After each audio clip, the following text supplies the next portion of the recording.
never gonna go back to how it was. I mean, that's the hardest thing to realize. Is there's no recovering fully. It's not like, oh, I'm gonna get better and then I'll go home and everything will go back to how it was. It's not that. It's never been that. Oh God. I'm so tired. Everything is exhausting and overwhelming. Jasmine stood in front of the mirror. Her eyes were locked on the legs that reflected back at her. They looked like hers. They had always been hers. But something inside her already knew these limbs no longer belonged to her in the way that they used to. She whispered an apology to her own reflection. "I'm so sorry this happened. I'm so sorry I couldn't protect you." This thing had no mercy, no pattern, just a creeping, calcifying certainty. Bone where bone should not be. A second skeleton forming inside her own body. Now, every single movement is a risk, and worst of all, it was only just beginning. By the way, this is Dark Case, and you can call me Jack. I bring you rare and unseen true crime cases, as well as other things that you may later regret knowing, with multiple uploads every single week. So if that sounds like your kind of thing, then make sure you join the Dark Case family now by hitting subscribe and turning all notifications on. And now for today's silly little question. If you had to pick between two superpowers, either being able to fly or being able to turn invisible, which one would you choose? Let me know down in the comments. All of your support over on Patreon, as well as right here via channel memberships on YouTube, are so appreciated. And I really can't thank you all enough. However, as you know, I say thank you in every video. Let's start today's Dark Case. In the fall of 1998, Jasmine was 5 years old, and she was getting ready to start kindergarten. Her family had just moved across the country from Wisconsin to Connecticut for her father's new job. The boxes were barely unpacked. Everything felt new and full of promise.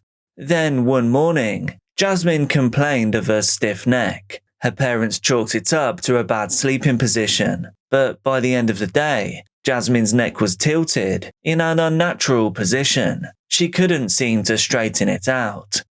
Within weeks, her parents were sitting across from their fourth doctor, asking a question that no parent should ever have to ask. Is something seriously wrong with our daughter? And devastatingly, the answer was yes.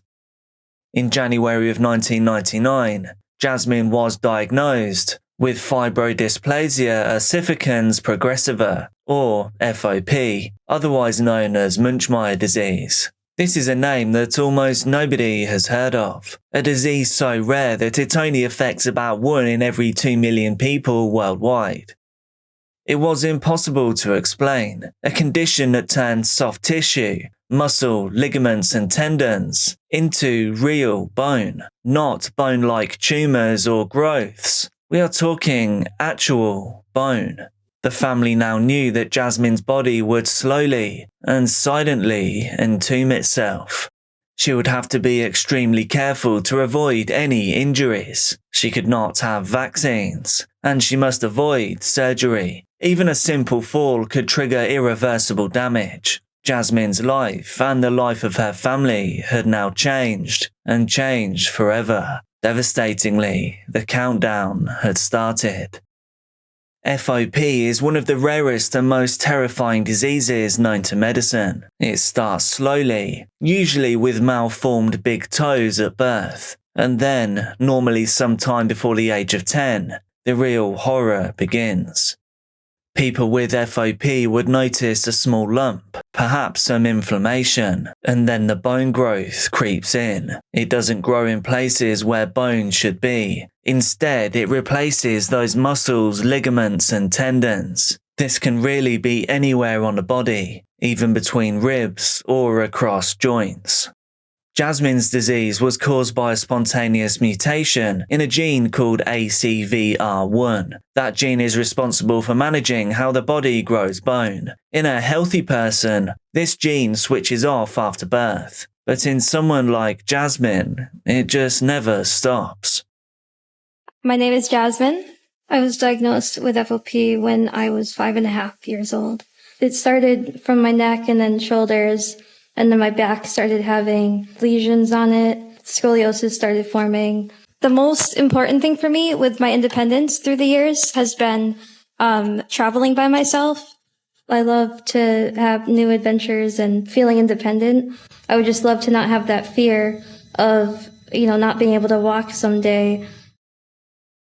Her body responds to even the smallest injury by trying to heal. But instead of repairing the soft tissue, it instead creates new bone in its place. New and permanent bone. Bone that, when x-rayed, shows up white just like all the others. And once it's there, it will not go away. Every movement that once brought joy, a cartwheel, a stretch, even a hug, now becomes a minefield. Because trauma, even microscopic, can activate the disease. Surgery is not an option. Trying to remove the bone growth only causes more to grow. The very act of healing actually has a negative effect. Over time, people with FOP develop what doctors call a second skeleton. Bones wrap around their joints. It fuses into their tissue, then locking them in place. It often begins in the upper body, neck, shoulders and back, and then creeps downwards. By the time most patients are adults, they're living inside their own prison. Many are unable to open their mouths, or perhaps their mouths would be stuck open. It's not unusual to not be able to move your head at all. Breathing freely can become a real issue when your ribs no longer expand. The disease does not affect the heart, diaphragm or tongue, which is a small mercy. However, it eventually compromises the lungs. That's why the average lifespan of someone with FOP is only around 40 years old. And as of now, there is no cure. At first, at such a young age, Jasmine did not understand what was happening. She just knew that she had to be more careful. No climbing in the playground. She could no longer take gym class. And there was definitely no more roughhousing. For a while though, the disease was quiet, but the knowledge of it sat in the back of her mind, like a looming and shadowy figure. Her parents tried to stay hopeful, but the fear was always there. In one of her early diary entries, Jasmine wrote, "What must it be like to not have to worry about your body growing new bone, to raise your arms above your head, to bend down to tie your shoes? What's it even like to sit cross-legged?" And those questions weren't rhetorical or based in anything other than reality. They were grief in real time. As her classmates learned to jump rope and run races, Jasmine instead had to learn how to calculate risk, how to not fall over at all costs, and how to live with the constant dread of movement itself. No child should ever have to become their own caretaker, but Jasmine was forced to be her own protector, because she was the only person that would always be ever present. She was only 6 years old when she realized her life would always be different, that her body had betrayed her, and that one wrong step could change everything. For most people, the body changes gradually with age, but for Jasmine, change came in violent and irreversible waves. Her diary became an outlet. On February 28th, 2019, she posted, "The more I look at you, the more I miss you. I know I appreciated you while you were here. I just wasn't ready to lose you so soon. This is really scary for me, needing to force myself to adapt to how my body is now. I feel nearly broken without you. I'm grieving you. My movements don't feel like my own." What she wrote here was no poetic metaphor. She was literally grieving the ability to walk, to sit without pain, to move freely. Okay, I'm gonna try to explain what's been going on this entire year. It was completely unexpected. It started way back in February So it was probably like the second week of the month, and I was actually with my boyfriend, kind of like a mini vacation, which is local to me, but kind of just like a little getaway. And all of a sudden I woke up with severe pain in my right thigh, and for some reason, just because of the type of pain, I knew immediately that it was a flare-up, but I had no idea how serious it really was. So, like, over that week and the next couple of weeks, my leg was getting really swollen, and it was very concerning. I ended up having 2 ultrasounds of my leg, which was very strange because I never have had an ultrasound on my leg before. But thankfully I didn't have any blood clots or anything.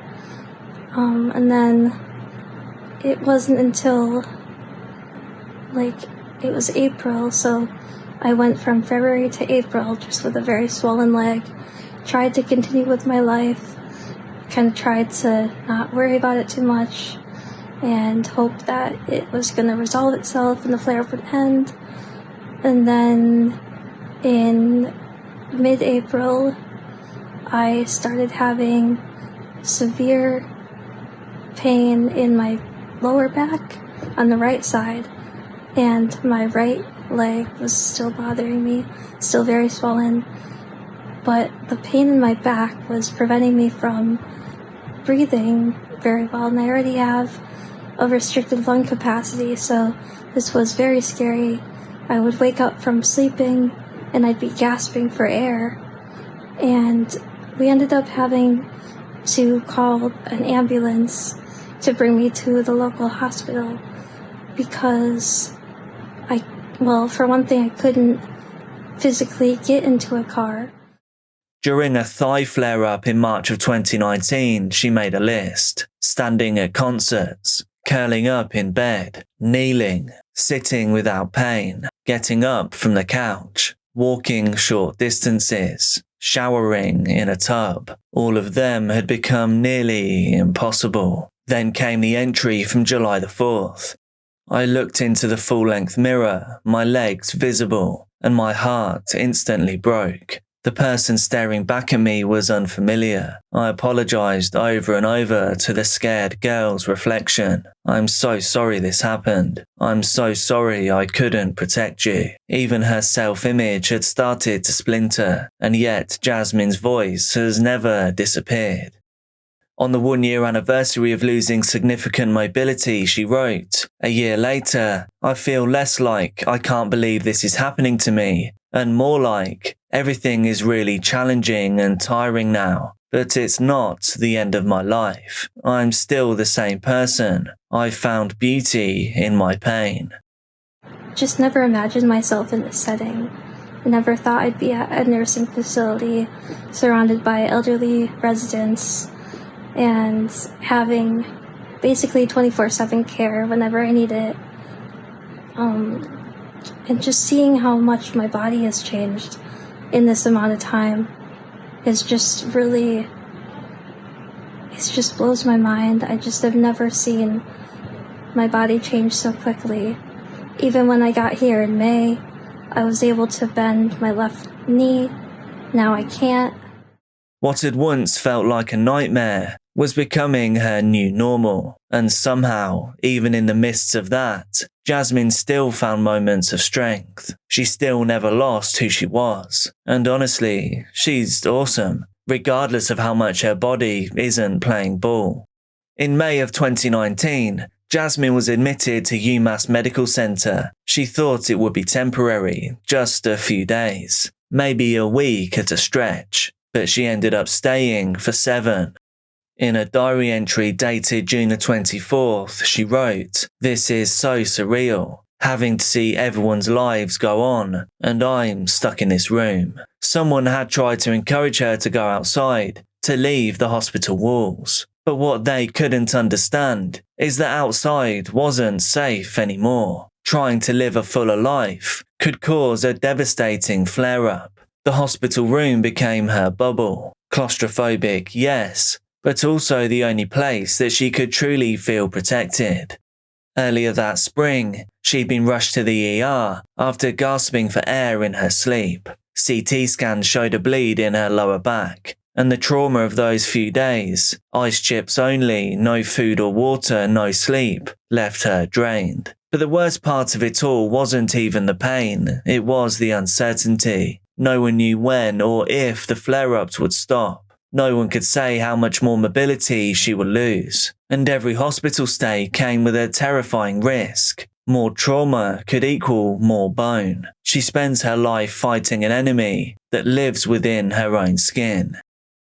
Most grief we experience is from something external. A person may pass away, a relationship could end, something is lost in the world around you, but you carry on the same. But Jasmine experienced a different kind of grief, one that happened from the inside out.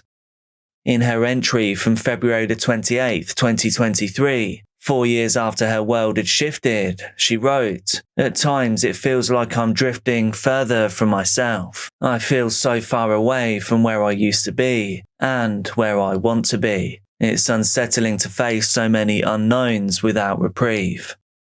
FOP hasn't just taken her mobility, it took the familiarity that we all take for granted. It's forced her to watch her own body become something that she didn't recognize nor could she trust. And she's missed things that most people never even think about. Turning her head to look at someone, washing her own hair, sitting on the floor cross-legged, raising up her arms in celebration, looking up at the stars. In an older entry, she wrote, "What's it like to not be imprisoned by bone? That's what I want to know." But through all of this, Jasmine held on to one core truth, one final defiance against a disease that wanted to define her. "I know I'm not my body. I'm my soul, my thoughts, feelings, words. I'm smart, creative, friendly. I'm not my limitations."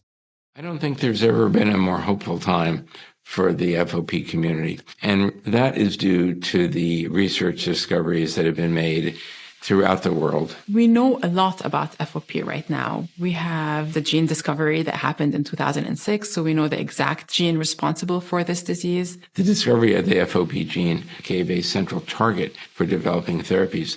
We now have 2 clinical trials in the United States, 1 in Japan, 1 in Europe, and hopefully within the next year, we will have as many as 4 or 5 new clinical trials. I don't think any of this would have been possible if it wasn't for the efforts of the IFPA, the patients, and their families. We need to use that energy to keep going and not to stop. Support for research is more important now than ever. There are yet so many questions that we don't have the answers for. The more funding we have to support the research, to understanding this disease, and to identifying treatment, the faster we can give those drugs to our patients. As I've said, there is no cure for FOP, but there is research. And there is still Jasmine. Her body may have changed, but her voice has never been louder. Through her writing, through her interviews, her advocacy, and her unshakable honesty, she proves that even if your body does become a cage, your spirit can still break through. My hope for Jasmine's future is that we have a medication that can stop this continuous onslaught of FOP that continually robs her of independence, of movement, of living a pain-free life. If I was able to just get used to where I'm at now with my body and not fear that I'm going to lose other mobility, to have that peace of mind, I think that's definitely something that we're praying for. She hasn't given up.